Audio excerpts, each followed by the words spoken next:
Meu Deus, tem uma mulher cis competindo em RuPaul's Drag Race.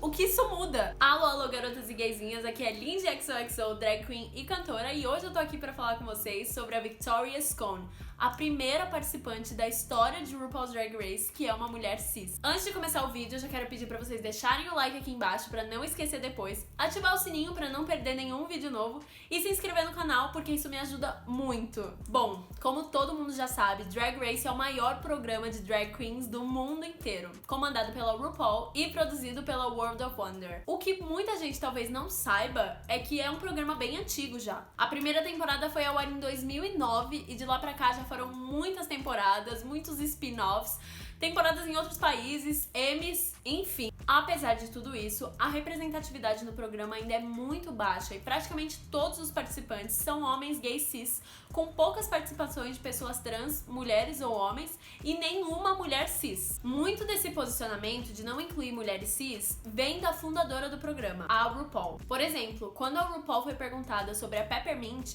participante que se declarou como trans durante a 9ª temporada, a RuPaul disse que mulheres cis ou trans não eram permitidas no programa porque isso seria como atletas usando esteroides. E que a participante ainda se encaixava no perfil do programa na época das gravações porque ela ainda não tinha transicionado completamente e não tinha realizado nenhuma cirurgia de mudança no corpo em prol da transição, como um implante de seios ou uma redesignação sexual. E isso ainda mostra a visão que, infelizmente, grande parte da comunidade LGBT e do público que consome drag tem sobre drag, que é a de que drag é sobre homens imitando mulheres e performando feminilidade, e por isso mulheres não podem fazer, senão se torna injusto. Ou seja, por essa visão, drag é sobre fingir ser uma mulher. Por isso, mulheres não podem fazer, porque senão elas teriam algum tipo de vantagem. Só que a grande questão é que não tem nenhuma vantagem. E isso não sou eu que tô falando, tá, gente? A própria Victoria Scone, que é a participante que a gente tá falando aqui, em entrevista pra BBC 3, disse que às vezes as pessoas acham que eu tenho alguma vantagem por ter um corpo feminino. Mas esse não é o caso. Eu não sou uma mulher particularmente magra, então preciso usar corsês pra modelar minha cintura e uso padding também. Alguns homens que fazem drag podem só colocar um vestidinho curto e sair por aí. Eu nunca posso fazer isso. Eu pareceria com um pedaço de presunto no açougue se eu fizesse isso. Meu trabalho é igualmente difícil, se não, até mais. E aí, a partir dessa fala dela e do que eu tinha dito antes, eu acho que surgem duas questões que a gente precisa abordar meio que em paralelo desse assunto todo. Que são, o que é essa mulher que as drags tanto imitam e por que todas as mulheres não são essa mulher? E antes de eu responder essa pergunta, eu quero falar duas coisas. Você já deu seu like no vídeo? Por favor, não esquece de dar, porque isso me ajuda demais. E a segunda coisa é que eu tô partindo do princípio, pra responder essas perguntas, de que drag é sobre imitar mulheres. O que eu não concordo, tá? De maneira nenhuma, eu acho que drag é muito mais do que isso. Só que a maior parte das pessoas que consome drag, infelizmente, ainda pensa assim. Então a gente precisa partir desse pensamento delas pra poder desconstruir ele. Então, pra primeira pergunta. O que é essa mulher que as drags tanto imitam? Quando as pessoas dizem que drag é sobre homem imitando mulheres, na verdade o que elas querem dizer é que drag é sobre performar a feminilidade. Ou seja, esses homens estão agindo de acordo com um modelo que seria esperado para mulheres. Por exemplo, eu sou uma mulher, então é esperado que eu saiba me maquiar, que eu cuide do meu cabelo, que eu me vista bem, que eu goste de rosa, que eu seja sensual só pro meu marido, que eu goste de meninos, enfim. E tudo isso não tem a ver com ser uma mulher, mas sim com feminilidade. Tem a ver com essa ideia no imaginário das pessoas que elas têm sobre o que é uma mulher, sobre como as mulheres devem agir e o que elas devem fazer. E aí, algumas drag queens pegam esse modelo e imitam. Fazem maquiagens que seriam femininas, fazem cabelos com penteados femininos. Um grande exemplo disso é a própria Pabllo Vittar, que tem um nível de construção da ilusão que é muito grande. Ou seja, ela pega esses elementos do feminino e se adapta tão bem a eles que quem não conhece ela fica até em dúvida se é um homem ou se é uma mulher. E eu só quero deixar bem claro que eu não acho isso algo ruim, tá, gente? Isso não é uma crítica ao trabalho da Pabllo. Eu acho que a maneira com que ela usa esses elementos de gênero pra bugar o sistema é maravilhosa e é revolucionária, sim. O grande problema, na verdade, são as pessoas e o público no geral que acha que drag só é bom quando é assim. um homem imitando perfeitamente o que eles acham que deve ser uma mulher. E aí a gente vai pra segunda pergunta, que é: por que nem todas as mulheres são essa mulher? E aí a gente também vai responder o porquê drag não é mais fácil pra mulher cis. Como eu falei anteriormente, quando a gente diz que drag é sobre imitar mulheres, na verdade a gente quer dizer que drag é sobre performar a feminilidade. Ou seja, agir como aqueles modelos de atitude esperado para mulheres. Só que a gente precisa lembrar que a feminilidade não é algo natural para mulheres. É uma coisa imposta.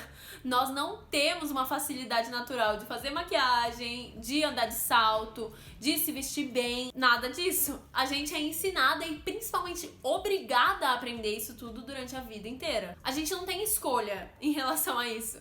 E muitas de nós até sofrem por não conseguirem se adaptar a esse modelo. É muito importante a gente reiterar esse ponto, porque a misoginia na comunidade LGBT e também na comunidade drag já tá tão enraizada que eu, por exemplo, já ouvi coisas do tipo: você não deveria fazer drag, o que você, como uma mulher feminina, sofre. Querendo dizer que só porque aparentemente eu me encaixo nesse modelo, eu não sofro com ele. Gente, a diferença é que para homens que fazem drag, muitos dos elementos da drag são só uma fantasia pra eles. Ou seja, eles vão lá, se maquiam, performam, tiram a maquiagem e voltam pra casa sendo homens. E tá tudo bem, eu não acho que isso é um problema. Só que pra mim, não é assim que as coisas acontecem. Eu não tenho a escolha de abdicar de alguns elementos da drag. Eu sou uma mulher que gosta muito de maquiagem, sim. Só que eu gosto muito de maquiagem pra drag. No dia a dia, eu não gosto de usar maquiagem. E eu sei que, por exemplo, se eu fosse pra uma entrevista de emprego, eu ia ouvir muitas críticas baseadas nisso. E era capaz de eu nem ser contratada. Porque, eu sou relaxada, ela não se cuida.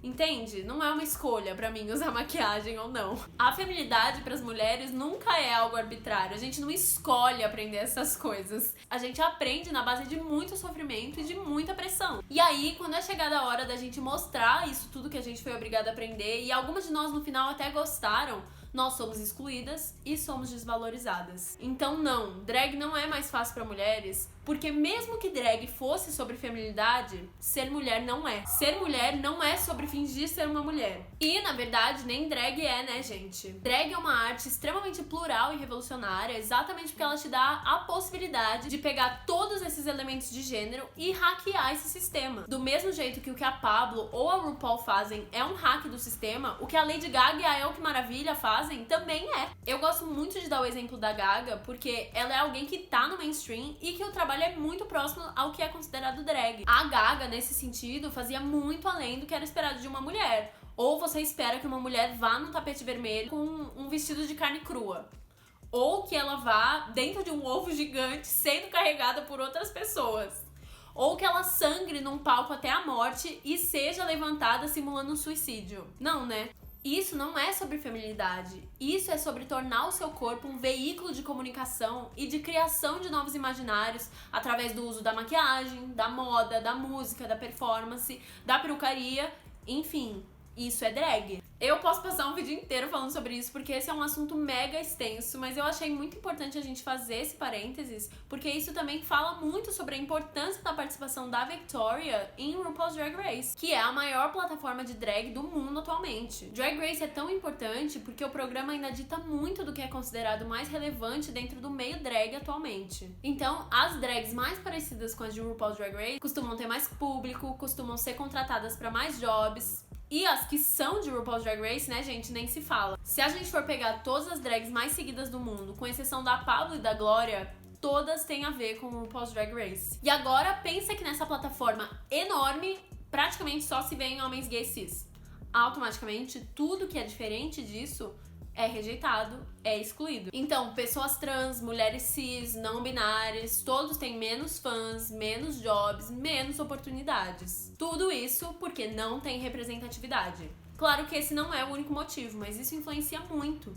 Por isso que foi tão importante quando a Dia Gunn entrou já transicionada no All Stars 4, quando a Gottmik entrou também já transicionada na 13ª temporada, e porque é tão importante quando Victoria Scone entra em RuPaul's Drag Race sendo uma mulher cis. Bom, isso era o que eu tinha pra falar hoje. Esse nem era o vídeo que tava programado pra essa semana, mas eu acho que esse é um assunto muito importante pra eu não falar sobre. Eu espero que a participação da Victoria seja linda e eu com certeza vou acompanhar muito de perto. E que isso realmente represente uma mudança de opinião na comunidade, né? E que nós, mulheres, sejamos enxergadas como qualquer outra pessoa que faz drag. Porque isso é uma coisa que também é nossa, né, gente? Drag não é clube do bolinha. Drag é sobre arte, drag é sobre liberdade. Por isso, todo mundo que quiser fazer deve ser validado, e deve ser respeitado, e deve ser valorizado. E igualmente. Antes de encerrar o vídeo, por favor, não esquece de deixar seu like aqui e ativar o sininho para não perder nenhum vídeo. Se inscrever no canal se ainda não for inscrito. Não esqueçam também de me acompanhar nas outras redes sociais. Eu falo muito sobre esse assunto no Instagram e no TikTok. Então eu tenho certeza que se você gostou desse vídeo, você também vai gostar de me seguir.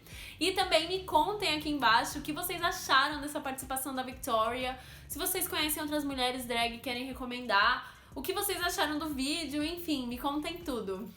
Beijos, XOXO!